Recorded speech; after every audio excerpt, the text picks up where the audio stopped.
కోడిపిల్లలు బాగా గ్రోత్ రావడం కోసం మంచి పోషకాలు కలిగినటువంటి మేతలు మనం చిన్నప్పటి నుంచి మేపుతూ ఉంటాం. ఇలా మేపి ఒక వయసొచ్చేటప్పటికి గ్రోత్ బాగా వచ్చింది. చాలా బాగున్నాయి కోడిపిల్లలనే ఉద్దేశ్యంతో అప్పటి వరకు పెట్టేటువంటి పోషకాలు కలిగినటువంటి మేత నిలిపేస్తారు. అలా నిలిపేసి ఒక్కసారిగా సోళ్ళు, గంట్లు, పిట్టగంట్లు ఇట్లాంటి మేతల్లోకొచ్చేస్తారు. ఇలా వచ్చినప్పుడు ఇంతకు ముందు వరకు మేపినటువంటి మేతతో పోలిస్తే ప్రస్తుతం పెడుతున్నటువంటి మేతలో పోషకాలు చాలా తక్కువగా ఉండటం వల్ల పోషకాహార లోపం వస్తది. ఇలా పోషకాహార లోపం వచ్చినప్పుడు కోడిపిల్లలు ఏం చేస్తాయంటే మట్టి తినడం, బురద నీళ్లు తాగటం, బురద తినడం, నీళ్లు తాగి నీళ్లు మళ్ళా కింద నేల మీద ఊసుకొని ఆ బురద తినడం, ఇసుక తినటం, తడి ఇసుక తినడం, అండ్ పక్కనున్న కోడిపిల్లలు ఈకలు పీక్కు తినటం.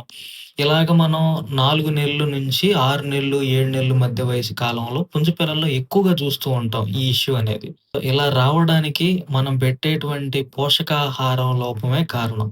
కాబట్టి కోళ్ళకు కొన్ని రోజులు మంచి పోషకాలు కలిగిన మేత ఇవ్వడం, కొన్ని రోజులు తక్కువ పోషకాలు కలిగిన మేత ఇవ్వటం ఇలాంటివి చేయమాకండి. ఇలా చేయటం వల్ల వచ్చే కాంప్లికేషన్స్‌లో ఇది ఒకటి మాత్రమే. ఇలాగా మట్టి, ఇసుక, బురద, ఈకలు పీక్కు తినటం, గొడ్డ పేలికలు తినటం, కవరలు తినటం, థర్మాకోల్‌లు తినటం ఇలాంటి కాంప్లికేషన్స్ ఉన్నటువంటి కోళ్ళకు కూడా మనం అక్కడ ఉన్నటువంటి లక్షణాన్ని బట్టి అది ఏది తింటుందనే దాన్ని బట్టి మెడిసిన్స్ వాడుకుంటే ఆటోమేటిక్‌గా ఆ తినడం అనేది తగ్గిస్తూ ఉంటుంది కోడి.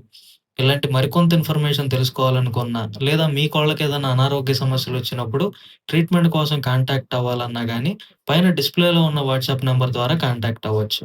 వీడియో నచ్చితే లైక్ చేయండి, షేర్ చేయండి. Thank you so much.